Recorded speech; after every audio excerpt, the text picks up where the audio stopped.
का फॉर्मूला ये आता है, रेजिस्टेंस जो होता है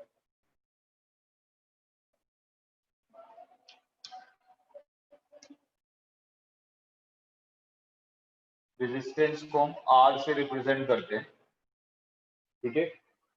और रेजिस्टेंस के जो फॉर्मूले आए थे वो हमारे पास ये थे कि रेजिस्टेंस जो था उसका फॉर्मूला V/I आया था,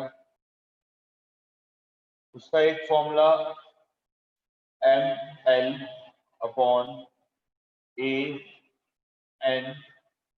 E²τ, एक फॉर्मूला ये आता है उसका, ठीक है। और एक फॉर्मूला ये आता है R=ρN/A। यहाँ पे रो क्या होता है, यहाँ पर रो होता है रेजिस्टिविटी।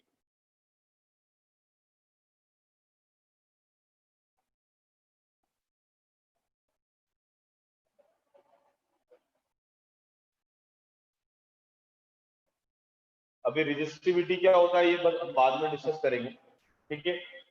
अब हम ये देखते हैं कि रेजिस्टेंस जो है वो किन किन बातों पर डिपेंड करता है। What are the factors that affect the resistance of a wire. ऐसे कौन कौन से फैक्टर्स होते हैं जिनसे किसी भी वायर का रेजिस्टेंस क्या होता है, चेंज होता है। अब हम ये डिस्कस करते हैं, ठीक है। तो उसके अंदर क्या आता है, सबसे पहला पॉइंट आता है लेंथ।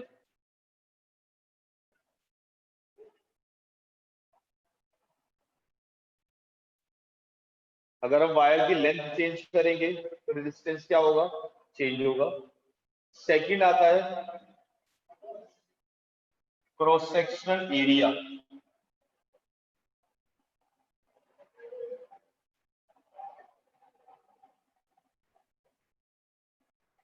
अगर एरिया चेंज करेंगे तो रेजिस्टेंस चेंज होगा। थर्ड आता है टेम्परेचर।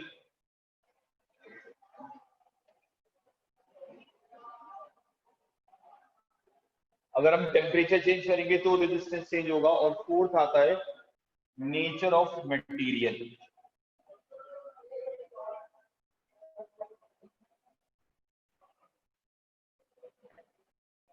ठीक है, तो ये चार फैक्टर्स होते हैं जिनकी वजह से किसी भी वायर का जो रेजिस्टेंस होता है वो चेंज होता रहता है। Length, area, temperature and nature of material. इनमें से अगर कोई भी एक वैल्यू बदलेगी, कोई भी एक फैक्टर बदलेगा, तो उससे क्या होगा, रेजिस्टेंस चेंज होगा। ठीक है, अब हम सबसे पहले ये स्टडी करते हैं कि लेंथ के चेंज होने से रेजिस्टेंस में क्या चेंज आता है। ठीक है, हम डिस्कस करते हैं what is the effect of length.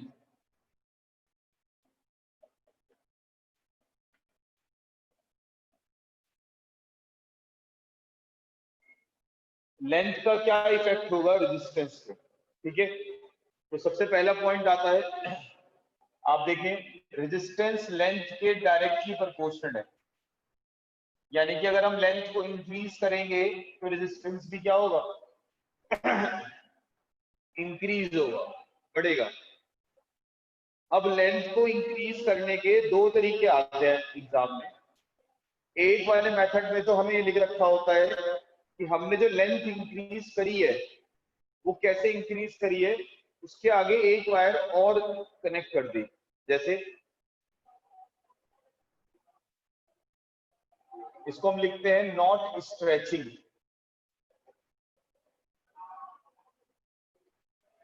हमने वायर की स्ट्रेचिंग नहीं करी और ना ही उसे कंप्रेस करा, ना ही उसको दबाया।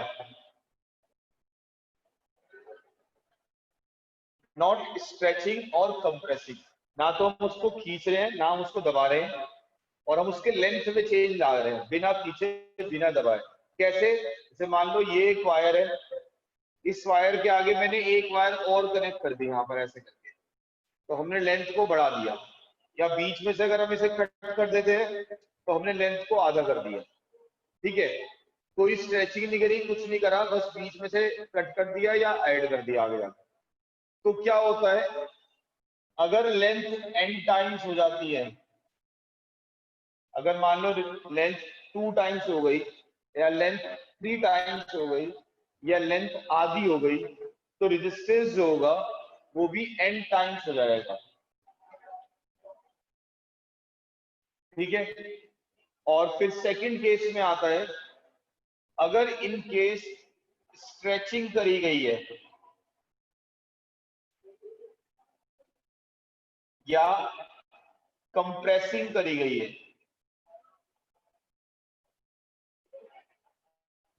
हम लेंथ में चेंज ला रहे हैं, या तो तार को खींच के ला रहे हैं या दबा के ला रहे हैं, तब क्या चेंज आएगा देखते हैं।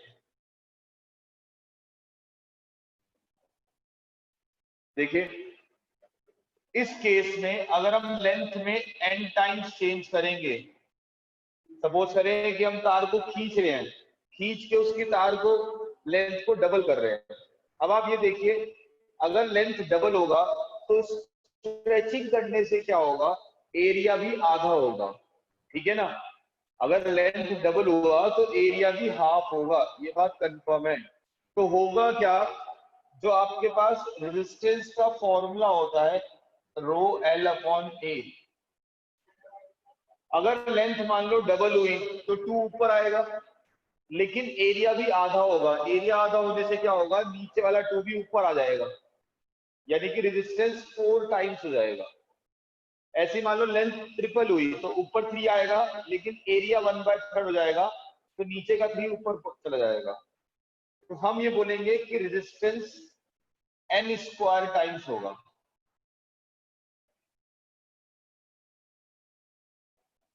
ठीक है, करो कॉपी कर लो इसको, जल्दी से कॉपी कर लो, किसी को डाउट है तो पूछ लो।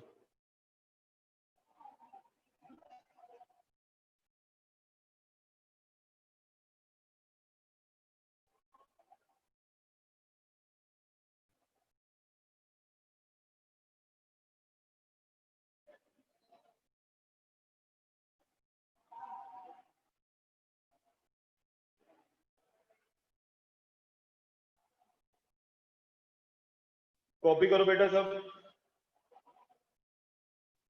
किसी को डाउट आ रहा है तो बता दो मैसेज करके।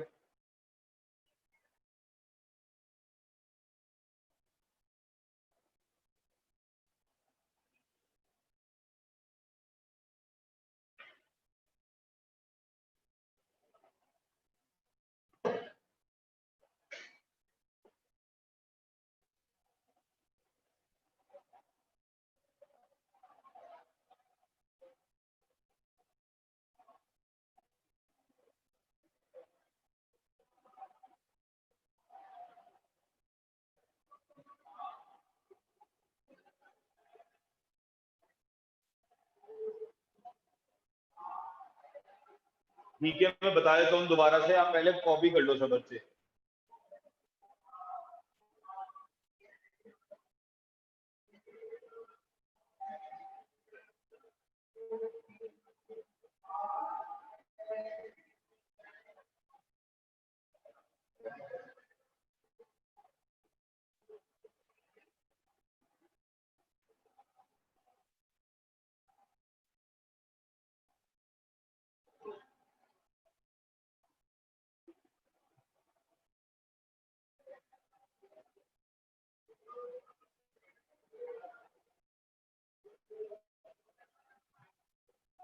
सब बच्चे कॉपी कर ले बेटा, बता दे कॉपी कर लिया तो मैसेज कर दे।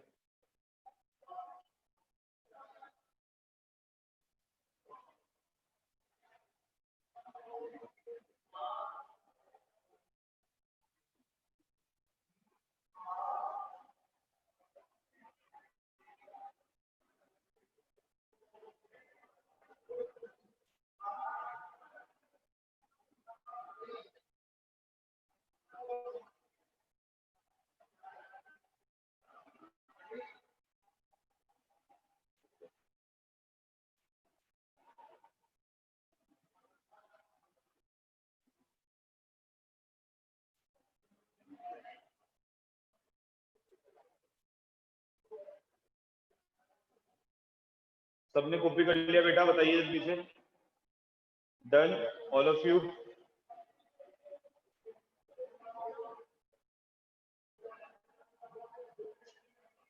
चलिए देखिए दोबारा से, एक बार इधर वाला पार्ट दोबारा समझ लेते हैं।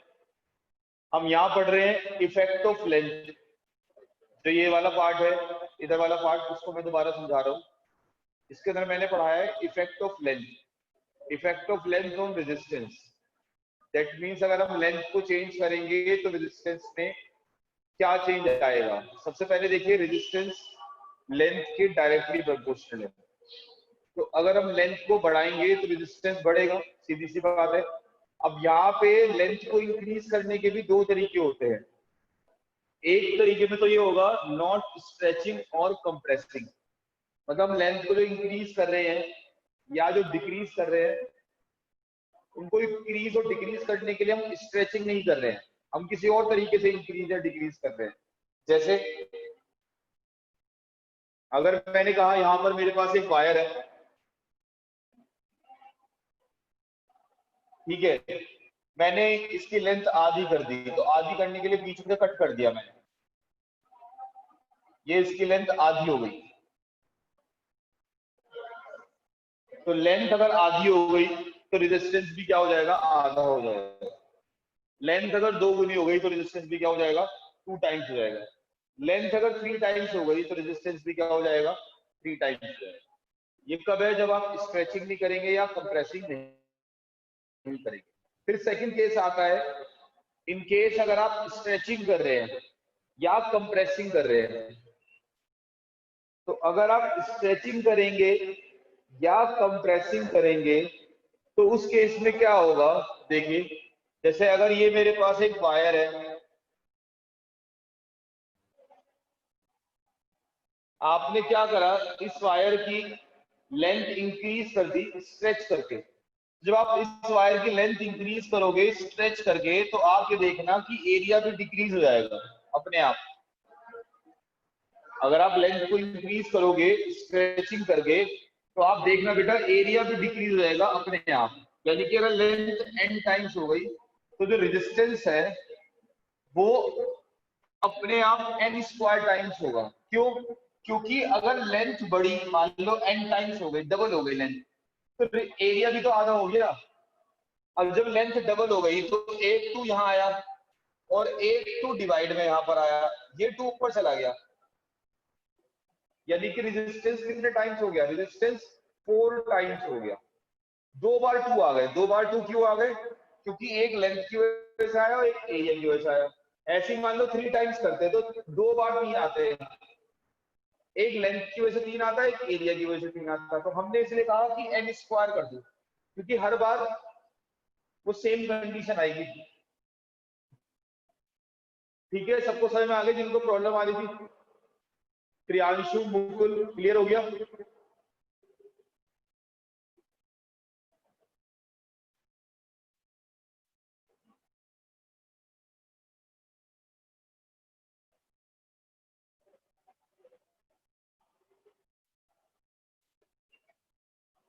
चलिए आगे देखते हैं, नेक्स्ट पॉइंट समझते हैं।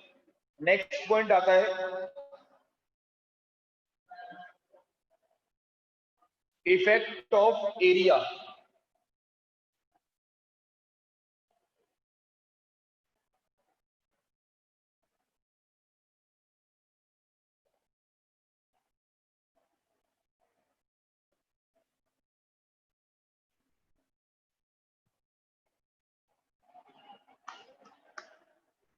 Effect of area on resistance, effect of area, cross sectional area, cross sectional area on resistance.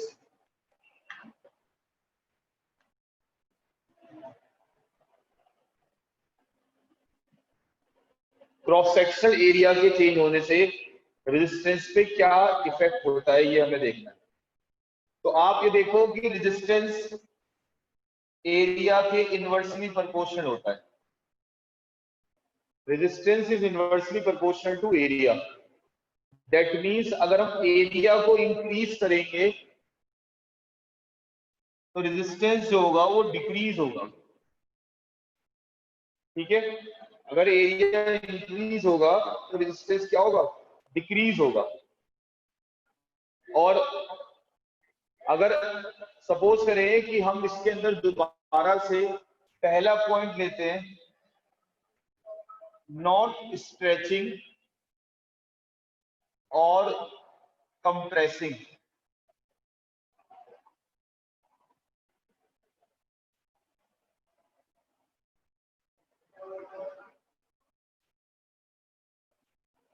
हम जो एरिया में चेंज ला रहे हैं, तो चेंज लाने का जो तरीका है हमारा, ना तो हम उसमें स्ट्रेचिंग कर रहे हैं ना हम उसमें कंप्रेसिंग कर रहे हैं। बिना स्ट्रेचिंग और कंप्रेसिंग के हम एरिया में चेंज ला रहे हैं। तो इसमें कहा गया कि अगर एरिया n टाइम्स होगा,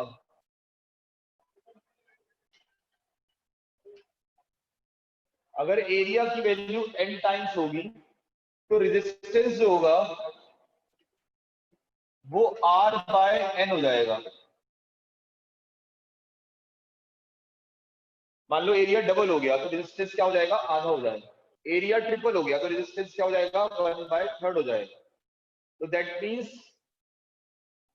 अगर हम स्ट्रेचिंग नहीं कर रहे हैं या कंप्रेसिंग नहीं कर रहे हैं तो उस केस में जैसा एरिया में चेंज आता है ठीक उतना ही उसके इनवर्सली रेजिस्टेंस में चेंज आता है। अगर एरिया डबल होगा तो रेजिस्टेंस आधा, एरिया ट्रिपल होगा तो रेजिस्टेंस 1/3, ऐसे होगा। ठीक है,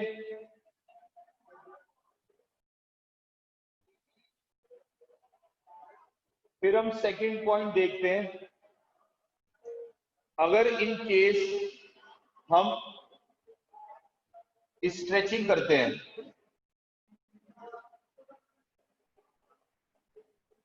या कंप्रेसिंग करते हैं, क्या करने के लिए, एरिया में चेंज लाने के लिए। जैसे अगर मान लो पहले वायर ये थी, पहले ये वायर थी, इसका एरिया ए था। ठीक है, हमने क्या करा, इसको दबा दिया दोनों तरफ से। तो हमने जब इसे दबा दिया तो ये ऐसे हो गई, एरिया डबल हो गया। लेकिन आप ये देखो, अगर एरिया डबल हो गया तो लेंथ भी आधी हो गई। अगर एरिया डबल हो गया तो लेंथ भी क्या हो गई, हाफ हो गई। यानी कहने का मतलब क्या है कि अगर एरिया में n टाइम्स चेंज आएगा तो रेजिस्टेंस में n स्क्वायर अपॉन चेंज आएगा, इसका स्क्वायर टाइम्स डिवाइड होगा। क्यों होगा स्क्वायर टाइम्स डिवाइड, आप ये देखो, जैसे एरिया डबल हुआ, एरिया डबल होने से क्या होगा, लेंथ भी आधी हो जाएगी। दिख रहा है आपको डायग्राम में, लेंथ भी आधी हो गई। तो आर का फॉर्मूला क्या होता है, रो एल अपॉन ए होता है। एरिया डबल हुआ, लेंथ भी आधी हो गई, तो डिवाइड में 2 बार 2 आ गए, यानी कि 2 का स्क्वायर हो गया, इसलिए हम n स्क्वायर लिखते हैं। एरिया 3 टाइम्स हुआ तो लेंथ 1/3 हो गई, तो 3 का स्क्वायर हो गया 9। तो ये आपका आंसर आएगा। ठीक है, करिए, कॉपी कर लिए सब बच्चे।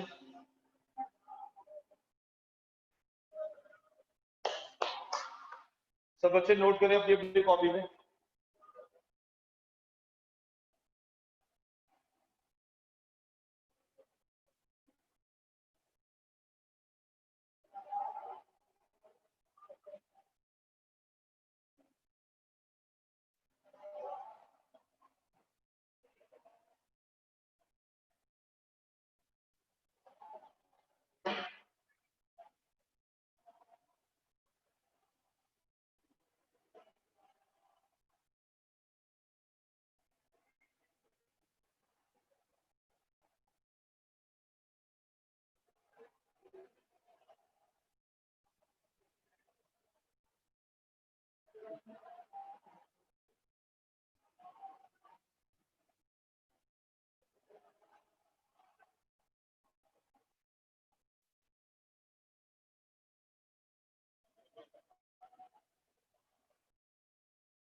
करो, कॉपी कर लो सब।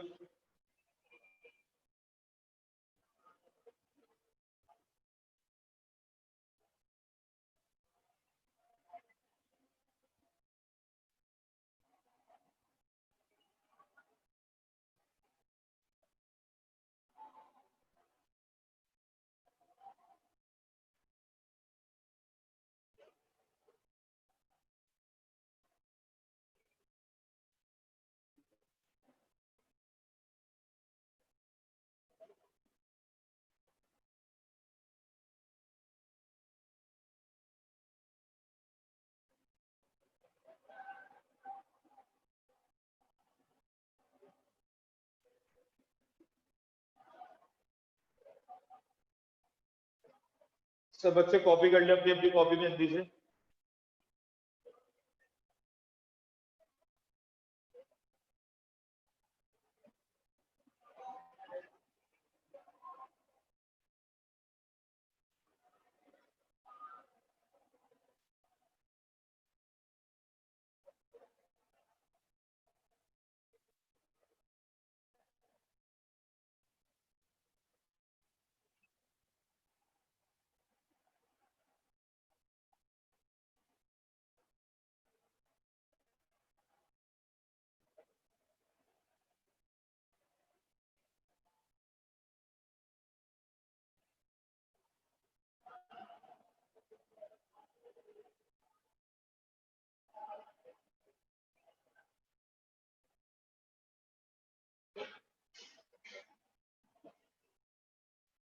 चलिए नेक्स्ट देखते हैं आगे।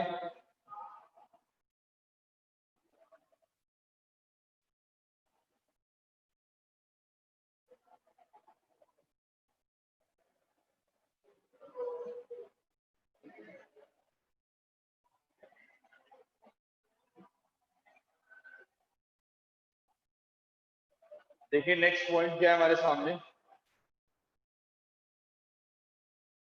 नेक्स्ट पॉइंट समझेंगे ध्यान से, सामने बोर्ड पे देखेंगे।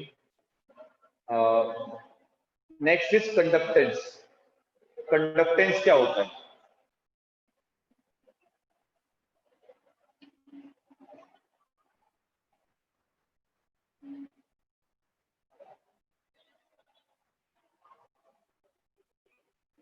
कंडक्टेंस को हम कैपिटल जी से रिप्रेजेंट करते हैं। तो कंडक्टेंस क्या होता है? कंडक्टेंस होता है रेसिप्रोकल ऑफ रेजिस्टेंस। अगर हम रेजिस्टेंस का रेसिप्रोकल कर देते हैं तो उसको कंडक्टेंस कहा जाता है। मतलब जी इक्वल्स टू 1/r। ठीक है, G equals to 1/r। This is called conductance. इसकी यूनिट क्या होती है कंडक्टेंस की? कंडक्टेंस की यूनिट होती है ओम इनवर्स या मोह या साइमन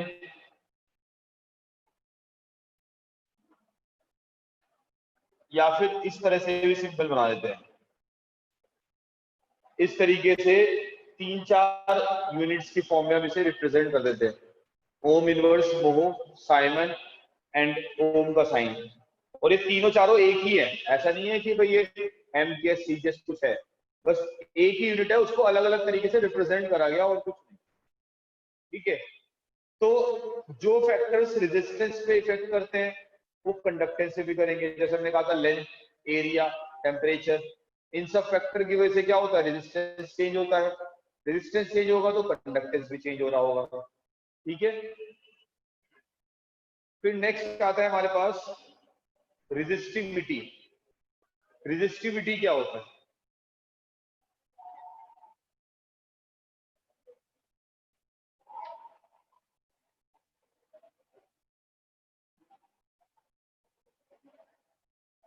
रेजिस्टिविटी को हम रो से रिप्रेजेंट करते हैं।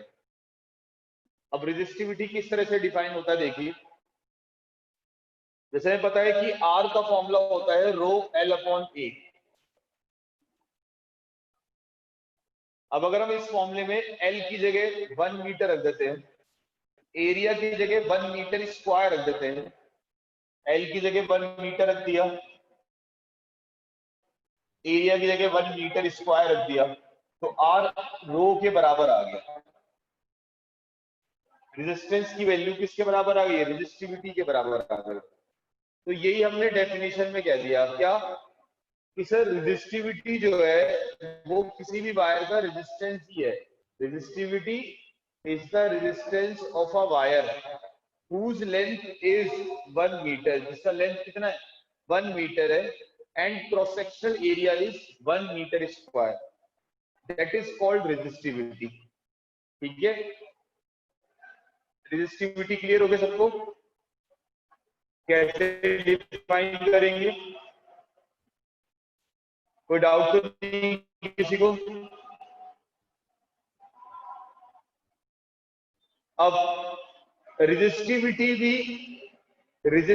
और रेजिस्टेंस दोनों ही करंट के अपोज को बताते हैं, लेकिन जो सबसे अच्छी टर्म है इन दोनों में से वो रेजिस्टिविटी है। क्यों? क्योंकि रेजिस्टिविटी जो होती है ना तो वो लेंथ पे डिपेंड करती, ना वो एरिया पे डिपेंड करती, वो नेचर ऑफ मटेरियल पे डिपेंड करती है और टेम्परेचर पे डिपेंड करती है। सिर्फ यही दो फैक्टर होते हैं जिनके ऊपर क्या होता है? रेजिस्टिविटी डिपेंड करती है। कौन कौन से? Temperature and nature of material. कहने का मतलब क्या है? जैसे मान लीजिए मेरे पास एक कॉपर की तार है, तो मैं कॉपर की तार से 1 मीटर ले आऊं या 1000 मीटर ले आऊं, सबकी रेजिस्टिविटी क्या होगी? सेम होगी, क्योंकि वो कॉपर की तार है इसलिए। लेकिन रेजिस्टेंस क्या होगा? अगर मैं 1 मीटर की जगह 1000 मीटर तार ले लूंगा कॉपर की, तो रेजिस्टेंस बढ़ जाएगा। अब आप देखो कि तो हमारे पास कॉपर की तार, और हमने कह दिया कि उसका रेजिस्टेंस ज्यादा है, ये तो गलत हो गया ना। आप तो रेजिस्टेंस कॉपर को बढ़िया कंडक्टर कहते हो, और कॉपर का रेजिस्टेंस ज्यादा कैसे हो गया? तो जब भी हम कंडक्टर की डेफिनेशन देते हैं रेजिस्टेंस या रेजिस्टिविटी की टर्म में अगर देना चाहते हैं, तो हमेशा रेजिस्टिविटी की टर्म में देते हैं। क्या? कि कंडक्टर्स वो होते हैं जिनकी रेजिस्टिविटी कम होती है। ये नहीं कहेंगे रेजिस्टेंस कम होता है, क्योंकि रेजिस्टेंस तो किसी का भी बढ़ सकता है। अब सिल्वर ही है, आप सिल्वर को सबसे बढ़िया कंडक्टर बोल रहे हैं, लेकिन आप सिल्वर की तार ले आओ 10,000 मीटर की, 10,000 किलोमीटर लंबी तार ले आओ सिल्वर की, आप देखना उसका रेजिस्टेंस भी बढ़ जाएगा। तो जब भी आपको कहीं पे रेजिस्टेंस लिखना हो, तो आप उसकी जगह रेजिस्टिविटी आंसर लिखेंगे। रेजिस्टिविटी उसके बारे में बिल्कुल ठीक बताता है। समझ में आ गई बात सबको? यस और नो बताइए बच्चे।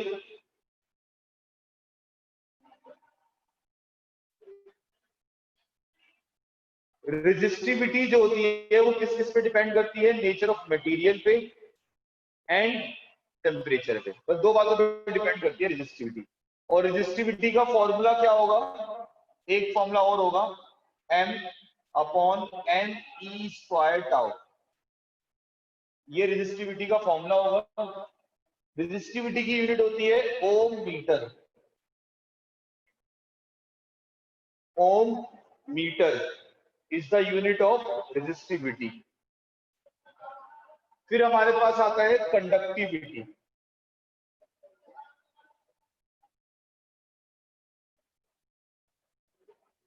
कंडक्टिविटी को हम सिग्मा से रिप्रेजेंट करते हैं। कंडक्टिविटी जो होता है वो रेजिस्टिविटी का उल्टा होता है।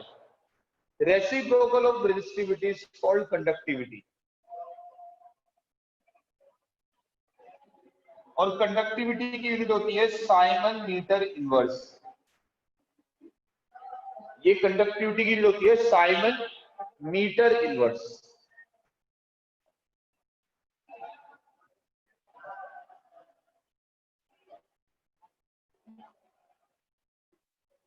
कर से कॉपी सब।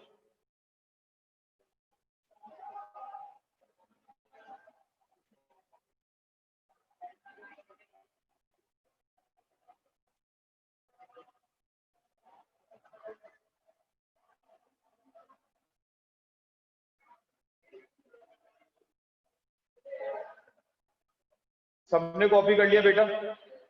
बताइए, have you done all of you?